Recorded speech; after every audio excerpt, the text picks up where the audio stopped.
Welcome everybody. It's so exciting to be here for Sydney Business Month. I'm Monica Brewer and my company is Business Freedom Group, so welcome. It is an umbrella type company where I have my accounting and tax business, I have my business coaching business, and I also have She Business. And what this workbook will do will help you grow a business plan. And we also feel like we're wearing all the hats. So what I want to go through today is just a few points that if you are really clear on them, will just get you over those hurdles so you don't have that stuck feeling. And I want to help you work smarter and not harder.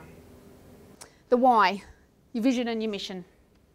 Your what, your goals and strategies. And the how, the action plans. It's very hard for people to figure out who we are, what we do, why are we different.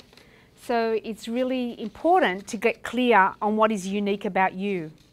But your target market, it's a conscious decision on who you're going to do business with, and it can be as small or as large as you want. Now we're on to the how.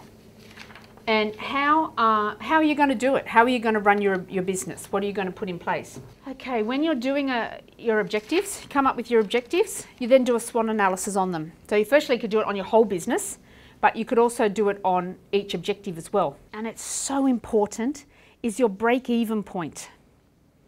Right, a budget. Again, another place people get scared of. I can't do a budget, it's too hard. Well, to me, your budget is your best guess. Cash flow is an important part of a business plan because it lets a small business owner know when the cash is coming through the door. Okay, thank you. That's the end of my presentation.